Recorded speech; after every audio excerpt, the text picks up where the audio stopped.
வணக்கம். வணக்கம். நீங்க என்ன செய்யறீங்க? இவ்வளவு விதைகளை சேமிச்சு வச்சிருக்கீங்க. என்ன காரணத்துக்காக வச்சிருக்கீங்க? நீங்க யார்? என்றத சொல்லுங்க. வணக்கம் மக்களே. என் பேரு பிரதீப். நான் வேலூர் மாவட்டத்துல லப்பை கிருஷ்ணாபுரம் கிராமத்துல இருக்கேன். நான் பிஎஸ்சி மேத்தமெட்டிக்ஸ் முடிச்சுட்டு நான் ஒரு மெடிக்கல் ரெப்ரஸன்டேட்டிவா ஒரு 3 வருடம் வேலை செஞ்சுட்டு இருந்தேன். எனக்கு ஒரு சின்ன விபத்து ஒன்று ஏற்பட்டது. அதனால நான் என்ன பண்ணேன்னா, விவசாயத்தை சார்ந்து விதைகள் சார்ந்து பயணம் பண்ணேன். அதுல முதல்ல தேர்ந்தெடுத்தது விவசாயம் தான். விவசாயத்துல மரபு விவசாய விதைகள் மேல எனக்கு ஒரு ஈர்ப்பு இருந்தது. நண்பர்களோட பயணம் பண்ணி நாட்டு ரக விதைகளையும் சேர்ந்து இப்போ ஒரு 6 வருடமா நான் இயற்கை விவசாயம் பண்ணிட்டு இருக்கேன். இந்த நாட்டுற விதைகளை சேமிச்சு இவ்வளவு தொகையான நாட்டுற விதைகளை வச்சிருக்கிறீங்க. இந்த நாட்டுற விதை சேமிக்கிறதுக்கு என்ன காரணம்? ரொம்ப ரொம்ப முக்கியமானது என்னன்னா ஆரோக்கியம் தான். இந்த ஆரோக்கியம் வெறும் மனிதனுக்கு மட்டும் இல்ல, இங்க இருக்கிற இந்த உலகத்துக்கும். இந்த உலகம்னா இந்த சுற்றுச்சூழலுக்கும் தான். இந்த சுற்றுச்சூழலுக்கு எதுக்காகனா, நம்ம நினைக்கிற நம்ம உள்ளுக்குள்ள இருக்கிற உறுப்புகள்லாம் எந்த அளவுக்கு ஆரோக்கியமா வாழணும் நம்ம நினைக்கிறோமோ, அதே மாதிரி இங்க இருக்கிற உயிரினங்களும், இங்க இருக்கிற நீர்நிலைகளும், இங்க இருக்கிற நிலங்களும், இங்க இருக்கிற மரங்களும் பாத்தீங்கன்னா ஆரோக்கியமா வாழணும்னாக்கா அதுக்கு நாட்டு ரக விதைகள் வேணும். ஏன் நாட்டு ரக விதைகள் வேணும்னாக்கா, இன்னைக்கு பயன்படுத்துற ஃபெர்டிலைசர்ஸ் மூலயமா அந்த புறச்சூழல் பாதிக்கப்படும். அதே மாதிரி இன்னைக்கு இருக்கக்கூடிய வீரிய ரக விதைகளை பயன்படுத்தும் போது என்ன ஆகுதுன்னா, மண்ணோட தன்மையும் மாறுது. அந்த அந்த அந்த காய்கறி உணவுகளை சாப்பிடும் போது நமக்கும் பாதிப்பு இருக்கு, நமக்கும் பாதிப்பு இருக்கு, மண்ணுக்கும் பாதிப்பு இருக்கு. அந்த ஒரு காரணத்துல மட்டும்தான் பாத்தீங்கன்னா மரபு ரக விதிகளை நம்ம தேர்ந்தெடுத்திருக்கோம். ஏதோ ஒரு காலகட்டத்துல இங்கிருந்து எல்லா விஷயமே பாத்தீங்கன்னா பாதிக்கப்படலாம். அதாவது இயற்கையான ஒரு சீற்றம் ஏற்படலாம், என்ன வேணா செய்யலாம். எந்த ஒரு சீற்றம், என்ன ஒரு நிகழ்வு நடந்தாலுமே நம்ம நாட்டு ரக மரபு ரக விதைகள் அந்த தன்மையை பொறுத்து அது அதாவது எப்படி சொல்றது, அந்த தன்மையை வறட்சியை தாங்கி கூட எல்லா தன்மையுமே தாங்கி வளரக்கூடிய அளவுக்கு பாத்தீங்கன்னா நம்ம சக்தி பெற்றதுதான் இந்த மரபு ரக விதைகள். அதனாலதான் இது நம்ம மரபு ரக விதைகள்னே நம்ம சொல்றோம். நாட்டு விதைகள் மரபு ரக விதைகள்னு சொல்றோம். அந்த ஒரு காரணம் தான். உங்கள்ட்ட எத்தனை விதைகள் இருக்குது? நீங்க எத்தனை பேர்? இப்ப என்னன்னா, எங்க குழுவோட பேர் தமிழ்நாடு விதை சேகரிப்பாளர் கூட்டமைப்பு. நாங்க ஒரு 11 பேர்கள் இருக்கோம். நாங்க 11 பேருமே ஒருத்தர் ஒரு சிறப்பு வாய்ந்தவர்கள். என்னன்னா, நாங்க எல்லாருமே படிச்ச மனிதர்கள் தான். படிச்சுட்டு ஒரு வேலைக்கு எல்லாம் போயிட்டு அந்த வேலைகள் பிடிக்காம, அதுல இருந்து எல்லாருக்கும் ஒரு ஒரு நிகழ்வுகள் நடந்திருக்கு. அதுல இருந்து தான் நாங்க எல்லாருமே வெளியே வந்திருக்கோம். அப்படி முதல்ல நாங்க அதாவது முதல்ல ஒருத்தர் வரும்போது எங்களுடைய எண்ணங்கள் எல்லாருமே என்னன்னா, விவசாயம், நாட்டு ரக விதைகள், இயற்கை சார்ந்து, சூழல் சார்ந்து இருந்தது. அதனாலதான் நாங்க 11 பேரும் தமிழ்நாடு விதை சேகரிப்பாளர் கூட்டமைப்புன்னு ஒரு இயக்கத்தை, அதாவது ஒரு ஒரு கூட்டமைப்பா நாங்க வேலை செய்ய முடியுது. இதுல முதல்ல ஒரு சின்ன வித்தா இருந்தது என்னன்னா, முக்கியமான வித்து சுந்தர் என்ற ஒரு நண்பர் தான். அவர் தான் முதல்ல பயணத்தை தொடங்குறாரு. நாட்டு ரக விதைகளை தேடி பயணம் போறாரு. அதுக்கப்புறம் வேலூர்ல நான் இருக்கேன். என் பெயர் பிரதீப். இன்னொரு நண்பர் பிரதீப் குமார் இருக்காரு. இன்னொரு நண்பர் யுவராஜன் இருக்காரு. இது வேலூர் மாவட்டத்தில். திண்டுக்கல்ல பிரியா ராஜ் நாராயண் ஒருத்தர் இருக்காங்க. சீர்காழி டிவின்னு சொல்லிட்டு யூடியூப் சேனல் ஒன்று அண்ணன் ராஜசேகர் அவர் வச்சுட்டு இருக்காரு. சோர்பனந்தல சேகர்னு சொல்லிட்டு திருவண்ணாமலை ஒருத்தர் இருக்காரு. வையவன் சொல்லிட்டு திருவண்ணாமலை இருக்காரு. வந்தவாசியில பிரசாந்த் ஒருத்தர் இருக்காரு. ஆற்காட்டுல ராகுல்னு ஒருத்தர் இருக்காரு. அப்ப நாங்க எல்லாருமே சேர்ந்து, அதே மாதிரி இன்னொருத்தர் யுவராஜன் ஒருத்தர் ஒரு போலீஸா இருக்காரு. அவ்வளவு அவர் மாடி தோட்டத்துல விதைகள்லாம் பராமரிச்சு அதை எடுத்து எங்களுக்கு கொடுப்பாரு. நாங்க ஒரு 11 பேர். இந்த 11 பேரோட எண்ணங்கள் விதைகள் சார்ந்துதான் இருக்கு. நாங்க எப்படி இருந்தோம்னா, முதல்ல சுந்தர் பயணம் பண்றாரு. அந்த வேலூருக்கு வரும்போது சுந்தர் இந்த மாதிரி விதைகள் சார்ந்து இயங்குறாரு அப்படின்னு தெரிஞ்சது. அப்ப முதல்ல ஒரு இன்ட்ரோ கொடுக்குறோம். அப்புறம் அவர் கூட நாங்க பேசுறோம். விதைகள்லாம் வேணும்னு சொல்லிட்டு எடுத்துக்கிறோம். சின்னதா ஒரு விதை தோட்டம் ஒண்ணு சின்னதா போடுறோம். அதுக்கப்புறம் அவர் கூட இன்னும் பேச வேண்டிய பேச்சுக்கள் அதிகமா வருது. என்னென்ன தேவைகள் இருக்கு, விதைகளை பத்தியும் மற்ற விஷயத்த பத்தியும் நாங்க பேச அதிகரிச்சோம். அப்ப அதிகரிக்கும் போது எல்லா மாவட்டத்திலயும் இந்த மாதிரி ஒருத்தர் இருக்காங்கன்னு சொல்லிட்டு நாங்க இயல்பா ஒரு விதை திருவிழாக்காக போனோம். நாக்பூர்ல ஒரு விதை திருவிழாக்காக. அங்க போகும்போது கிட்டத்தட்ட ஒரு 11 நாங்க போன மொத்தம் 11 பேர். 11 பேர்ல ஒரு 3-4 பேர் வரல. நாங்க ஒரு 7 பேர் மட்டும் தான் ஃபர்ஸ்ட் போனோம். 7 பேர் நாக்பூர் போயிட்டு அங்க ஒரு விதை திருவிழால உங்களோட பெயர்கள் என்னன்னு கேட்டாங்க. அப்போ நாங்க இயல்பா தமிழ்நாடு விதை சேகரிப்பாளர் கூட்டமைப்புன்னு நாங்க சொன்னோம். அந்த பெயர் தான் இன்னைக்கு நாங்க பயன்படுத்திட்டு இருக்கோம். நாங்க என்ன பண்ணோம்னா, அங்கிருந்து வந்துட்ட பிறகு வெளியே நாக்பூர்ல இவ்வளவு பெரிய விதை தெரிவா பண்றாங்க, நம்ம இதே மாதிரி ஒரு விதை தெரிவா பண்ணணும்னு சொல்லிட்டு ஒரு எண்ணம் எங்களுக்கு அப்பயே வந்தது. ஆனா அதுக்கு தேவை விதைகள் இருக்கணும். அதுக்கு நாங்க உற்பத்தி பண்ணோம், மக்கள்கிட்ட கொண்டு போய் சேர்க்கணும் வேலைன்றதுனால தமிழ்நாடு முழுவதும் சுந்தர் ஒரு பயணம் ஆல்ரெடி அவர் மேற்கொண்டிருக்காரு. அவர் கூடவே நாங்க திருப்பி நாங்க ஒரு வருடமாக பயணம் பண்ணோம். அப்படி பயணம் பண்ணும்போது கிட்டத்தட்ட 800க்கும் மேற்பட்ட கத்திரி ரகங்கள் இருந்திருக்கு. 60க்கும் மேற்பட்ட சுரக்காய், 60க்கும் மேற்பட்ட பூசணிக்காய், 40க்கும் மேற்பட்ட அவரைக்காய்ன்னு சொல்லிட்டு நாட்டு ரக விதைகள் இவ்வளவு தரவுகள் இருந்திருக்கு. அதெல்லாம் எங்க போச்சுன்னு சொல்லிட்டு அந்த பயணத்துல ஒரு விதைகள், இரு விதைகள் என நிறைய விதைகள் சேகரிச்சு எங்க குழுல இருக்கிற நண்பர்களோட பகிர்ந்து நாங்க என்ன பண்ணோம், அதுல இருந்து திருப்பி விதைகளை மீள் உருவாக்கம் பண்ணி இன்னைக்கு இவ்வளவு விதைகளை எடுத்துட்டு வந்து வச்சிருக்கோம். கிட்டத்தட்ட 1200க்கும் மேற்பட்ட விதைகள் வந்து எங்க கூட்டமைப்பு சார்பா நாங்க மக்களிடையே விதை திருவிழா மூலமா காட்சிப்படுத்திருக்கோம். விதைகளை விற்பனையும் பண்ணிட்டு இருக்கோம். தமிழ்நாட்டுல நிறைய இடங்கள் பயணப்பட்டிருக்கேன்னு சொல்றீங்க. எவ்வளவு தூரத்துக்கு பயன்படுறீங்க? எந்தெந்த மாநிலங்கள் எல்லாம் பயணப்பட்டிருக்கீங்க? தமிழ்நாட்டுல இருக்கிற எல்லா மாநிலத்திலுமே நாங்க பயணப்பட்டிருக்கோம். எப்படி பண்ணிருக்கோம்னா, நாங்க வேலூர் மாவட்டம், இதுதான் வேலூர் மாவட்டம், ஆந்திரா பார்டர் வேலூர். ஆந்திராவில இருந்து கன்னியாகுமரி வரைக்கும் நாங்க பயணப்பட்டிருக்கோம். அப்படியே நாங்க ஒரு ரூட் தான். ரூட் மீன்ஸ் நாங்க பயணம் பண்ணும் போதே ஒரு மாவட்டமா அப்படியே பயணம் பண்ணி கன்னியாகுமரி போயிட்டு கன்னியாகுமரில இருந்து திருப்பி வேலூர் வரைக்கும் நாங்க வந்தோம். எல்லா மாவட்டத்துமே நாங்க போயிருக்கோம். எல்லா மாவட்டத்திலுமே அங்க இருக்கிற மக்களை பத்தியும் அங்க இருக்கிற தரவுகளை பத்தியும் ஒரு வாய்ஸ் பதிவா எடுத்துப்போம். ஒரு விவசாயி ஒரு ரகத்தை பத்தி பேசுறாருன்னா அந்த ரகத்தை பத்தி முழு தகவலையும் எடுத்து வச்சுட்டு இருப்போம். எங்க நண்பருடைய ஒரு பெரிய ஒரு கனவருக்கு ஒரு புத்தகத்தை வெளியிடணும்னு சொல்லிட்டு தமிழ்நாட்டுல இருக்கக்கூடிய காய்கறிகளை வந்து பார்த்தோன்னா ஒரு புத்தகத்தை வெளியிடணும்னு சொல்லிட்டு அவருடைய ஆசை உண்மையான அவருடைய பெரிய கனவா இருந்தது. அந்த கனவுக்கு வந்து பார்த்தோன்னா அதுக்காக வேலைகளை தான் நாங்க பார்க்க போய் தான் இந்த அளவுக்கு விதைகளோட எங்களுக்கு தேடலும் கிடைச்சிச்சு. அப்போ அங்க இருக்கிற விவசாயம் கிட்ட எங்களுக்கு பேச என்னன்னா ஒரு சிலர்ல நிறைய அறிவுகள் கிடைச்சிச்சு. முக்கியமா என்னன்னா ஒருத்தர் விதைப்பு முறையில இருந்து நாட்டு பாவுதல், அப்புறம் வந்து பாத்தீங்கன்னா அந்த விதைகளை எடுத்து எப்படி சேகரிச்சு வைக்கிறதுல, அப்புறம் இந்த காய் அறுப்பாங்க பாத்தீங்களா, அதுல இருந்து எல்லாமே வந்து பாத்தீங்கன்னா ஒருத்தர் ஒரு தரவுகளை சொல்றாங்க.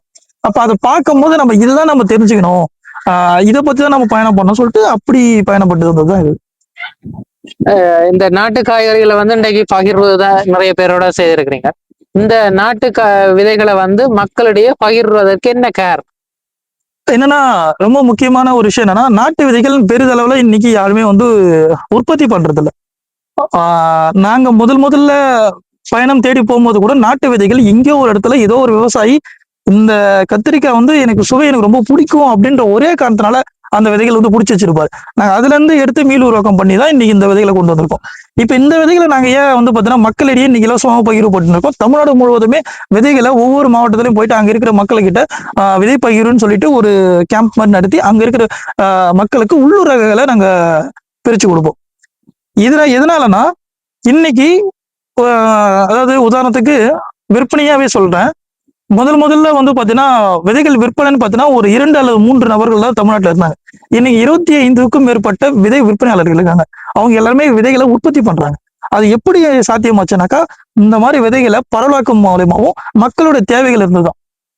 அது மட்டும் இல்லாம இப்ப இவ்வளவு விதைகள் வந்து நாங்க மட்டும் பகிர்வு பண்ணல.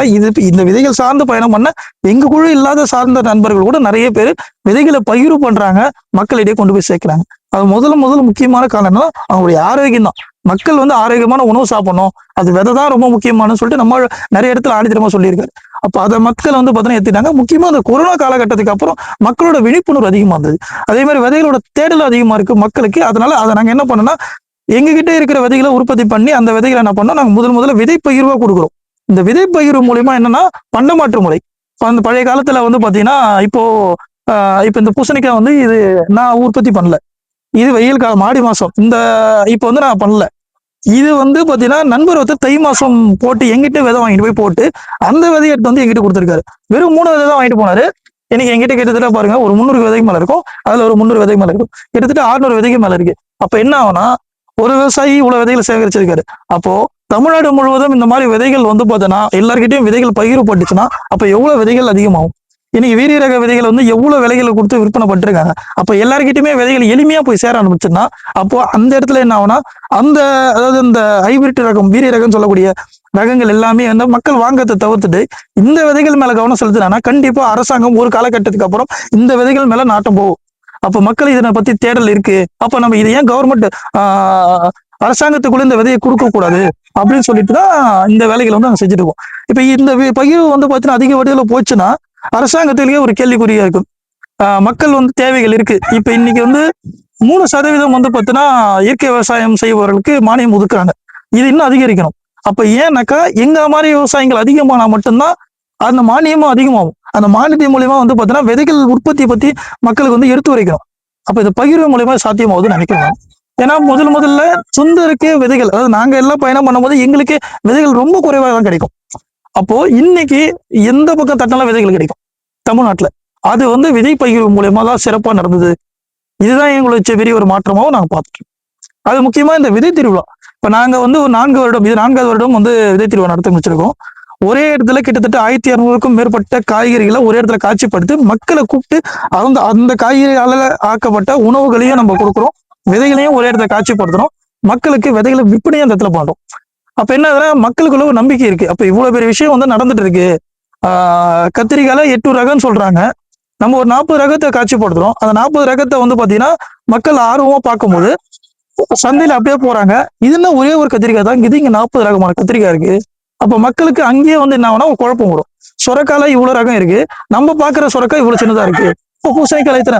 அப்போ இவ்வளவு ரகங்கள் இருந்திருக்கு, நம்மளை ஏமாத்தி ஒரே ஒரு ரகமா நம்ம சாப்பிட வச்சுட்டு இருக்கோம். அதை உடைக்கணும் முதல்ல. அப்ப மக்களுக்கு கண்ணெதிரிக காட்டணும், சக்சஸா காட்டணும். அப்ப மட்டும்தான் அது மாற்றத்தை உண்டாக்கும். அதனாலதான் வந்து பாத்தீங்கன்னா இவ்வளவு ரகங்களையும் நாங்க பாதுகாத்து மக்கள்கிட்டயே போய் நான் சேர்க்கறதுக்கான காரணம், முழு காரணம் இது. இந்த பகிர்வின் நோக்கமே இதுதான். இந்த மக்கள், அதாவது 2 விதமா நீங்க யோசிக்கலாம். இந்த விதைகள் வந்து ஒன்று வாடிக்கையாளர்களுக்கு, அதாவது விவசாயிகளுக்கும் கொடுக்குறீங்கள், மிகப்பெரிய அளவுல விவசாயம் செய்யறாக்களும் இருக்குது, மாடித்தோட்ட பயிர்கள் செய்யறாக்களும் இருக்கிறான். இதை வந்து உங்கள்கிட்ட இருந்து விதைகளை வாங்குறது யார் கூடுதலா வாங்குறாங்க? மாடித்தோட்டம் செய்யறதா மற்ற கமர்ஷியலா செய்யறவங்க? கமர்ஷியல் விவசாயிங்க தான். கமர்ஷியல் விவசாயிங்க தான். இன்னும் என்னன்னா நாங்களே இன்னும் மேம்படணும்னா நாங்களே இன்னும் கூடுதலா விதைகளை சேகரிக்கும். இப்ப நான் கொடுக்குற விதைகள் 1, 2, 3 விதைகளை வந்து இங்க விதை பகிர்வு. ஒரு சில விதைகள் வந்து பாத்தீங்கன்னா கத்திரிக்காய் 100 கிராம் வேண்டும், 200 கிராம் வேண்டும் சொல்லி கேட்கும் போது எங்களால ஒரு சில நேரத்தில் கொடுக்க முடியாம இருக்கு. அப்ப அந்த விதை உற்பத்தியாளர்கள் வந்து இன்னும் அதிகப்படுத்தணும். அதுக்கு வந்து நாங்க இன்னும் முயற்சி நாங்களே எடுத்துட்டு இருக்கோம். ஏன்னா இப்போ ஒரு பச்சை வெண்டை எடுக்கணும் அப்படின்னாக்கா கிட்டத்தட்ட ஒரு 50 சென்ட் நான் வேலை செய்யணும். 50 சென்ட் எடுத்தாதான் குறைஞ்சதும் ஒரு 10-20 கிலோ எடுக்க முடியும். ஒரு தரமான விதையா எடுக்கணும்னாக்கா 10-20 கிலோ வந்து எடுக்கணும்னாக்கா ஒரு 50 சென்ட் ஆச்சு குறைஞ்சதே இருக்கும். அப்படின்னா ஒரு விவசாயி அந்த வேலை செய்யணும். இப்ப நாங்க ஒரு 11 பேரு, ஒரு 25 விவசாயிங்க தான் முன்னெடுத்து இந்த வேலையை செஞ்சுட்டு இருக்காங்க. இன்னும் அதிகப்படியான விவசாயிகள் கூடுதலா இந்த வேலை செஞ்சாங்கன்னா நீங்க சொல்ற மாதிரி கிராம் கணக்கில் கொடுக்க அளவுக்கு வேலை நடத்துறோம் நாங்க முதல்ல. இப்போ இருக்கிற மக்கள் கிட்ட நாங்க என்ன சொல்லணும்னா, ஒரு விவசாயியா இருந்தாருன்னா நாங்க ஒரு பாக்கெட் வந்து 30 ரூபான்னு கொடுத்துட்டு இருக்கோம். அதை நாங்க என்ன கூடுதலா ஒரு 5 பாக்கெட்டா வாங்கிங்க, நீங்க அதுல இருந்து மீள் உருவாக்கம் பண்ணி நீங்களே ஒரு விதைகளை உற்பத்தி பண்ணுங்க அப்படின்னு தான் இன்னைக்கு வரைக்கும் நான் சொல்லிட்டு இருக்குமே. எங்க கிட்ட அதிகமா இருக்கிற ரகங்களை கிராம் கணக்கிலையும் கொடுத்துட்டு இருக்கோம். குறைவா இருக்கிறத வந்து பாத்தீங்கன்னா நீங்க இதுல இருந்து மீள் உருவாக்கம் பண்ணிடுங்க அப்படின்ற மாதிரி தான் இன்னைக்கு சொல்லிட்டு இருக்குது. இன்னொரு விஷயம் என்னன்னா, விதைகளை வாங்கி விற்பனை பண்ற இயற்கை அங்காடிகள் இங்க நிறைய பேர் வந்துட்டாங்க. இப்ப எங்க கிட்ட இருந்து விதைகளை வாங்கி விற்பனை பண்றவங்க வந்துட்டாங்க. ஒரு பாக்கெட் கணவோ கிராம் கணக்காவோ வந்து வாங்கிட்டு இருக்காங்க. நிறைய பேர் வந்து கேட்டுன்னு இருக்காங்க. எங்களால கொடுக்க முடியாத சூழ்நிலை இருக்கு. அதை இன்னும் நாங்க அதிகப்படுத்தணும். இதுதான் எங்களுடைய இப்ப இருக்கிற வேலைகளா இருக்கு. பாக்கெட் கணக்கு சின்ன சின்ன குவான்டிட்டி அளவு தான் கொடுக்குற அளவுக்கு, இன்னும் அதிகப்படியான விதைகள் வந்து கொடுக்குற அளவுக்கு வந்து பாத்தீங்கன்னா ஒரு எல்லா ரகம் கிடையாது, ஒரு சில ரகங்கள் வந்து நிறைய அளவுல. இப்ப தக்காளி எல்லாம் நான் நாத்து போட்டே கொடுப்போம், கத்திரிக்காய் நாத்து போட்டு டைரக்டாவே நாத்தே போடுவோம். அந்த மாதிரி பண்ணி கொடுத்துட்டு. இப்ப சந்தையில வந்து மரக்கறி, அதாவது காய்கறிகள் வாங்கிக்க மக்கள் நாட்டு காய்கறிகளை வாங்குறது தன்மை கூடவா, மற்றது ஹைபிரிட் இனங்களை வாங்குறது? என்னன்னா இன்னைக்கு இருக்கிற மக்களுக்கு வந்து பாத்தீங்கன்னா ஹைபிரிட் ரகத்து மேலையும், அந்த ஹைபிரிட் நாட்டு ரகன்றது அப்பாற்பட்ட விஷயம். அவங்களுக்கு தேவை என்னன்னா அவங்க அந்த உணவை எப்படி சமைக்கிறாங்கன்னு ஒண்ணு, பளபளப்பு, அந்த காய் மேல இருக்கிற நாட்டம், அந்த பளபளப்புன்னு ஒண்ணு தேவை. இன்னொன்னு சுவை அடுத்த கட்டம் தான். அவங்களுக்கு பளபளப்பு, அதுல பூச்சி இல்லாம இருக்கணும். அதை பார்த்த உடனே அட்ராக்ஷன் பண்ணி வாங்கிட்டு போய் வீட்டுல ஃப்ரிட்ஜில் வைக்கணும். அப்படி இருக்கிற காய்கறி மட்டும் தான் வாங்குவாங்க. இதுல ஒரு சில நண்பர்கள் மட்டும்தான் அதுல பூச்சியே இருந்தாலும் எனக்கு சொத்த காய் தான் வேணும்னு சொல்லிட்டு கத்திரிக்காய் வாங்குற நண்பர்களும் இருக்காங்க. ஆனா இயற்கை விவசாயத்துல விளைஞ்ச காய்கறிகள் ரொம்ப ஷைனிங்காகவும் நல்லாவும் இருக்கக்கூடிய ரகங்களும் இருக்கு. ஒரு சில ரகங்கள் வந்து ஷைனிங்கே இல்லைனாலும் ஆரோக்கியமான காய்கறிகளும் இருக்கு. அது மக்கள் வந்து விரும்புறதில்ல. பட் இன்னைக்கு இருக்கிற நிலைமைக்கு ஆரோக்கியத்தை தேடி போற நண்பர்கள்ல இப்ப 100% ஒரு சந்தை நடக்குதுன்னா அந்த 100%த்துல ஒரு 10% தான் இயற்கை விவசாய பொருட்களை பொறுத்து அதிகமா இருக்கு. அந்த 10% வாங்குறதுக்கு மக்களுடைய பர்சன்டேஜ் வந்து பாத்தீங்கன்னா 1% தான். யாரோ ஒருத்தர் தான் வந்து பாத்தீங்கன்னா பழைய காலத்து ஆளுங்க இருப்பாங்க, இல்ல அந்த அந்த ரகத்தை பத்தி தெரிஞ்சவங்களா இருப்பாங்க. அதை பத்தி சாப்பிடணும்னு என்ன இருக்கிறவங்க மட்டும்தான் அந்த காய்கறியில இது பண்ண முடியும். இல்லைன்னா எல்லாராலையும் வந்து பாத்தீங்கன்னா இது பண்ண முடியும். ஆனா நான் பார்த்த வரைக்கும், சந்தைகள்ல போய் பார்த்த வரைக்கும் மக்கள்கிட்ட வந்து பாத்தீங்கன்னா ஒரு சில விஷயங்கள் வந்து ரொம்ப நல்லா இருக்கு. முள்ளு கத்திரினா முள்ளு கத்திரி நிறைய முள் இருக்கு, காய் நல்லா இருக்குனாக்கா பார்த்து வாங்குறாங்க. அது இயற்கை விவசாயத்துல பண்ணதா இருந்தாலுமே சரி, அது நல்ல பொருளா இருந்துச்சுன்னா பார்த்து வாங்குறாங்க. நல்ல பொருள்னா ஒரு இயற்கை, அதாவது இலவம்பட்டி முள்ளு கத்திரி இப்படிதான் இருக்கும்னு அப்படின்னு ஒரு தரவுகள் இருக்குல்ல, அதை தெரிஞ்ச நண்பர்கள் அதை எப்படி இருந்தாலுமே வாங்கிக்கிறாங்க. அதை பத்தி தெரியாதவங்க தான் என்ன பண்ணுவாங்கன்னா அந்த காய்களை இது பண்ண மாட்டாங்க. ஆனா என்னன்னா, மக்கள் அதிகமா இன்னைக்கு சொல்றேன், ஹைபிரிட் நோக்கி தான் போயிட்டு இருக்காங்க, பளபளப்பு நோக்கி தான் போயிட்டு இருக்காங்க. குறைந்த அளவு மட்டும்தான் வந்து பார்த்தோன்னா காய்கறிகளை இது பண்றாங்க.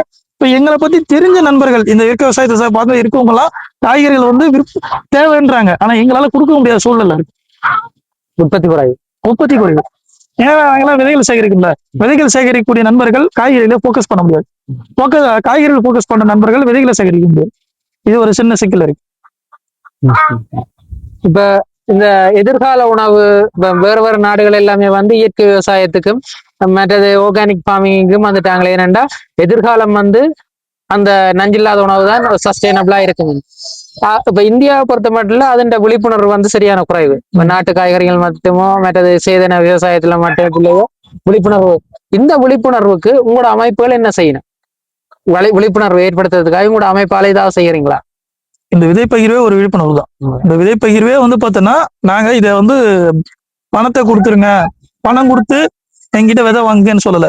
எங்ககிட்ட இருக்கிற விதைகள்ல நான் இந்த பிஞ்ச் அளவு கொடுப்பேன். இந்த விதையை நீங்க என்ன பண்ணுங்க, திருப்பியும் இதுல இருந்து விதைகளை எடுத்து மீள் உருவாக்கம் பண்ணி கொண்டு வாங்க. இப்ப இங்க அதாவது இப்ப நம்ம இங்க விதை பகிர் பண்ணோம், இதுல புதுசா வந்தவங்க நிறைய பேர் இருக்காங்க. அவங்க விதைனா என்னன்னு தெரியாதவங்க இருப்பாங்க. இப்ப நான் விதையை பத்தி அவ்வளவு தரவுகள் சொன்னதுக்கு அப்புறம் அதை அவ்வளவு ஆர்வமா பண்றாங்க. இந்த ஆர்வம் இந்த வந்த 30 பேர்ல ஒரு 5 பேர் தான் சரியா பண்ணுவாங்க. அந்த 5 பேருக்காக தான் வேலை செய்யறோமே. அப்போ இது விதை பகிர்வு மட்டும் அல்ல, விதை பகிர்வு மட்டும் கிடையாது. நாங்க பயிற்சி எடுக்கிறோம். இயற்கை விவசாயம் எப்படி செய்யணும்னு சொல்லிட்டு நாங்க பயிற்சி எடுக்கிறோம், காணொலிகள் போடுறோம். இயற்கை விவசாயம்னா எப்படி பண்ணணும், விதைகளை எப்படி சேகரிக்கும் சொல்லிட்டு ஒரு காணொலி மூலமாவும் இன்னைக்கு வந்து பார்த்தீங்கன்னா விழிப்புணர்வு பண்ணிட்டு இருக்கோம். முக்கியமா நான் பண்ண வேண்டிய விஷயம்னா, நாங்க பண்ணிட்டு இருக்க விஷயம்னா இந்த விதை திருவிழா தான்.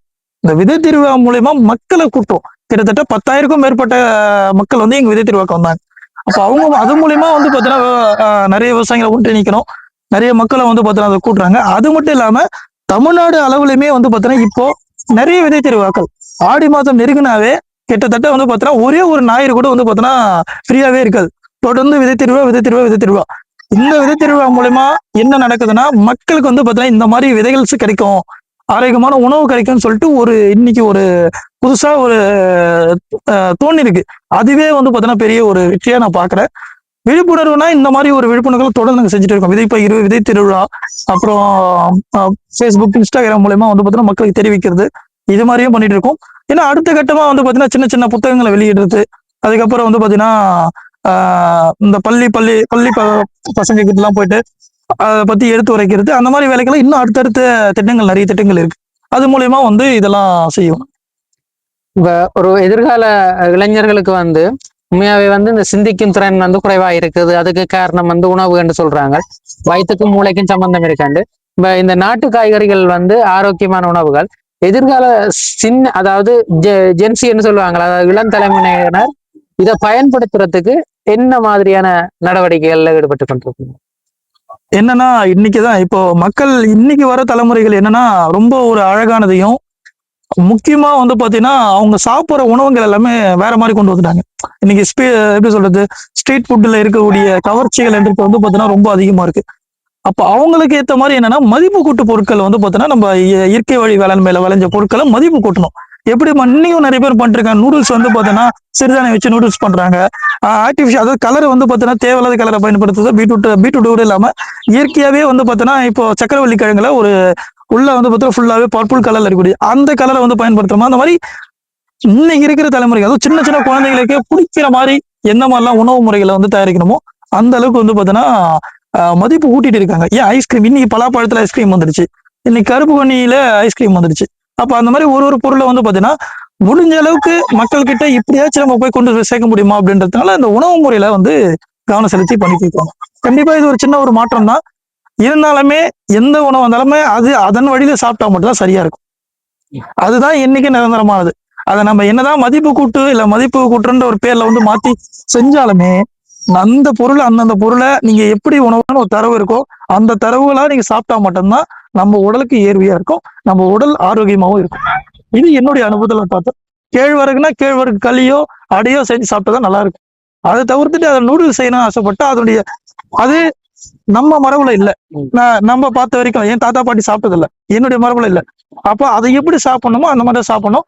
மக்களுக்கு வர தலைமுறைகளுக்கு கண்டிப்பா வந்து பாத்தீங்கன்னா எடுத்து இருக்கு. இதுக்கு முக்கியமா என்ன பண்ணணும்னா அரசாங்கம் வந்து பாத்தீங்கன்னா பாட புத்தகத்துக்கு கொண்டு வரணும். மரபுரக விதிகளை பத்தியும் இயற்கை விவசாயத்தை பத்தியும் இப்ப நம்மளோட பத்தியும் அந்த மாதிரி வந்து பாத்தீங்கன்னா ஒருத்தருக்கு பத்தி வந்து ஒரு பாட புத்தகத்துல அட்லீஸ்ட் நாங்க இங்க பார்த்தோமே இந்த மாதிரி இருந்துச்சுன்னு சொல்லிட்டு ஒரு அட்லீஸ்ட் அதுல ஒரு 1000 இருக்குன்னா அதுல ஒரு 10 இளைஞர்களாச்சும் வந்து பாத்தீங்கன்னா மாற்றத்தை வந்துச்சுன்னா கூட அது கண்டிப்பா இந்த தலைமுறை அடுத்த தலைக்கு வருவாங்கன்றது நம்பிக்கை.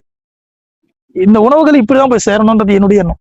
நம்ம மதிப்பு கூட்டது நல்ல விஷயம் தான், ஆனா அதை விட அந்தந்த உணவுகள் அப்படியே போய் மக்கள்கிட்டயும் குழந்தைகிட்ட போய் சேர்ந்தா சிறப்பானதுன்றது என்னுடைய எண்ணம். நிச்சயமா. இந்த விதைகள் வந்து இந்தியாவில வாங்கணும்டா எப்படி தொடர்பு கொள்ளணும்? உங்களோட தொலைபேசி இலக்கம் என்ன? ஓகே, 6381743538 63 817 43 53 8 இதுதான் என்னுடைய எண்ணம். ஃபேஸ்புக்ல வந்து மானாவாரி பிரதீப்னு போட்டிருக்கேன். இன்ஸ்டாகிராம்ல பிரதீப் வேலூர்னு போட்டிருக்கேன். நீங்க இது மூலமா தொடர்பு கொண்டா நம்ம கொரியர் மூலமா நம்ம அனுப்பிச்சிட்டு இருக்கோம் ஆல் ஓவர் இந்தியா மூலமா. நன்றி.